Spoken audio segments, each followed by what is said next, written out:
And now let us go into what is going to be the savior of cinema this week, Tron, Tron Ares. This is a dyed in the wool 5-star movie, isn't it?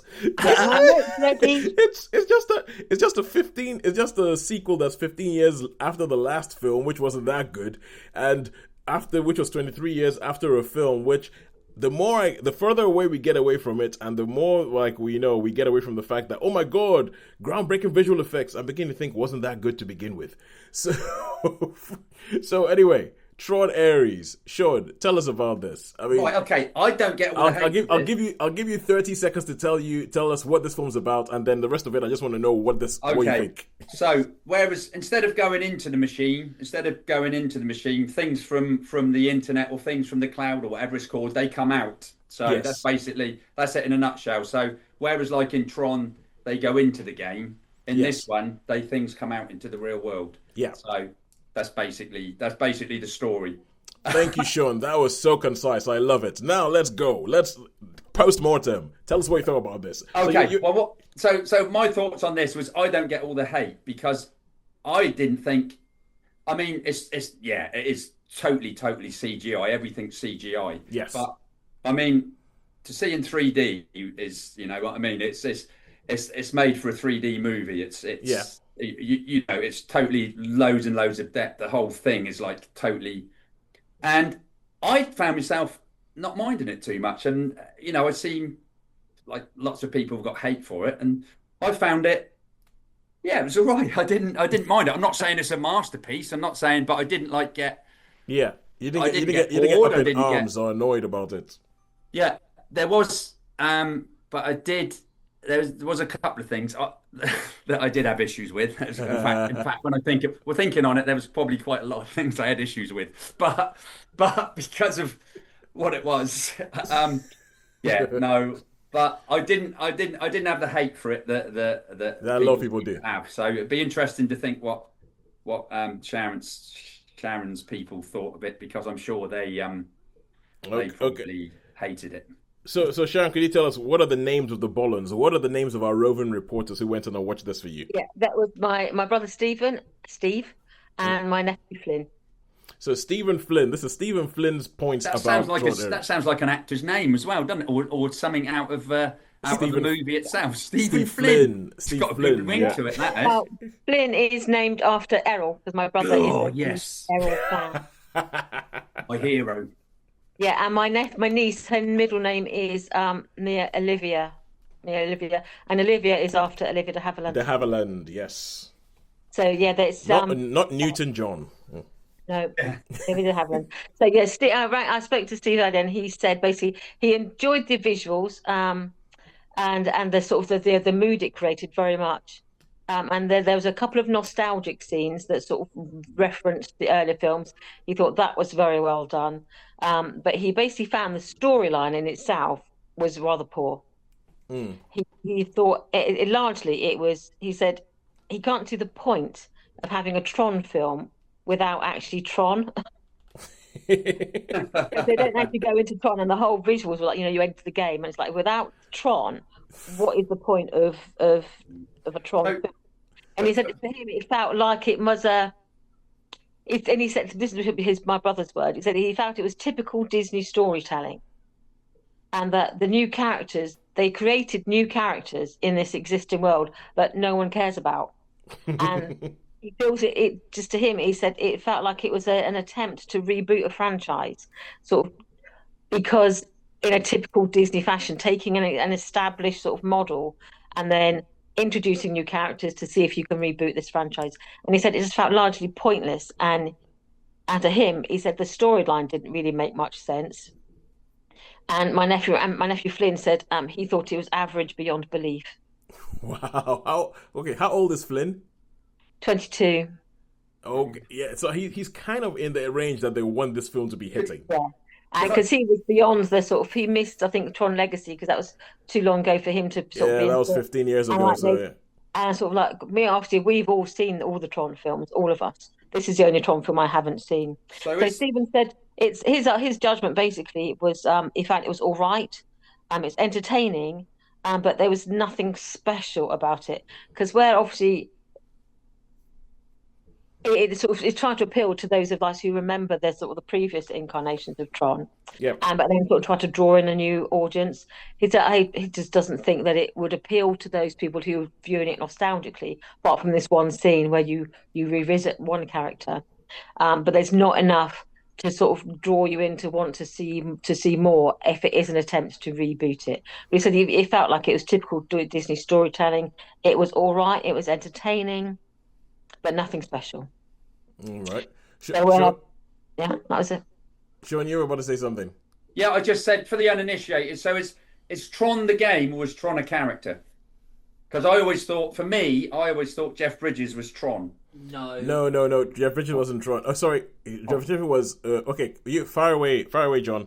Yeah, go on. Yeah, I was just going to say no. Tron was a character in the game. In the game, right? Played by Bruce Box Lightner. But I'm with Sharon on the whole appeal for. I think a lot of people was the visuals of the previous films and the design of that gaming world. And the grid. When I found out about this, it was just like, why bring it into the real world? That's not interesting. And also, which I'm sure you want to say, is why the hell did I hire Jared Leto? I really... even people who might fancy him, I don't know anyone who's really interested in him. As in, I don't know anyone who thinks, yeah, he's good looking, but I don't give a damn.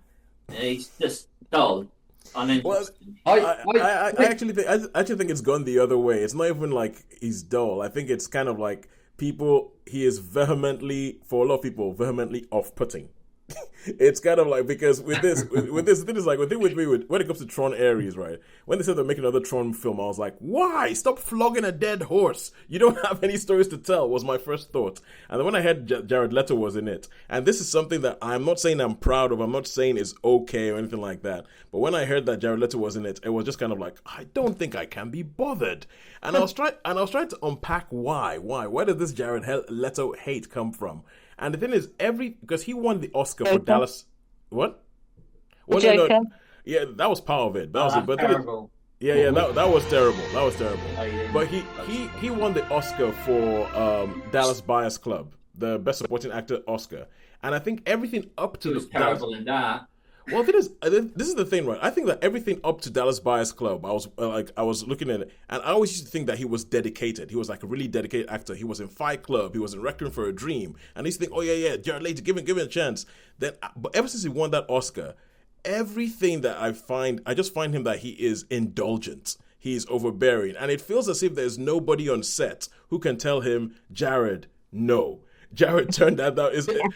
I must be totally weird, because the only thing I mean, nobody likes it. People don't like the Suicide Squad. I thought that was a terrific film, and I thought the Joker in that was absolutely. I really liked his performance. Hated him in Mobius. Mobius. Because I was actually looking at it, because since the Oscar, he's got Suicide Squad, he's got Morbius, he's got House of Gucci. Oh my God, him in House of Gucci.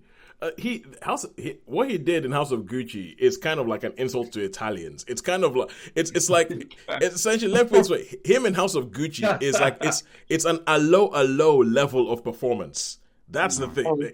Yeah, it's on a low level of performance. Like if you had an Italian in a low, it would be Jared Leto in House of Gucci. Super Mario Brothers Italian. Yeah. And is he in the Mario Brothers as well? No. Oh God, no. Oh please.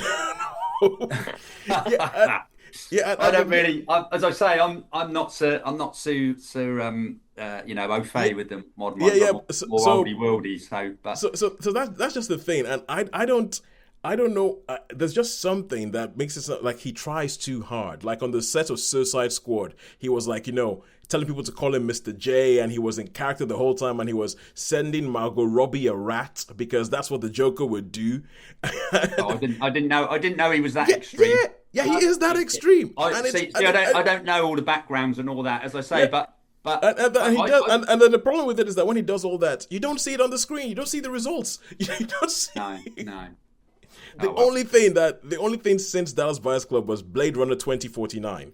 because he wasn't the main thing in that, and he might not have ruined that one. But, Thankfully, he wasn't in it very long. He wants to be Johnny Depp, not realizing that that's Depp not a good is thing. very good in everything. That's not a good thing. No, that's Yeah. not what it needs to be. But anyway, so sorry about that. But how many stars would we give Tron Ares? For me, I'd give it a 3. Okay. Because but I'm not invested in the Tron legacy stuff, so I'm not invested much in Tron. So I saw it more as a movie rather than any part of a franchise. So as a film, was all right, I thought. I didn't get a rating from the brother or the nephew, but average. But Stone they Cold said average. they thought it was entertaining. They still said it was entertaining. Flynn said it was average beyond belief, but yeah, brother Stephen said it was entertaining. So I would, on his behalf, give it a 3. Yeah, it's just I just well. But yeah, anyway, but let me put it this way: the box office for this film. So it tallies in with what your brother was saying, Sharon, that it seems to be like nobody seems to think that this film is for them. So nobody seems to feel this film is for them. So it's going to be a while, probably another 15 years before we see another Tron movie, which they're probably going to try and reboot again, but do it in. I feel like it's actually a blank slate. Do something crazy, do something out there, but they end up just doing stuff generic because they're trying to get all. Anyway, never mind. I'm going to stop complaining about a film I haven't seen.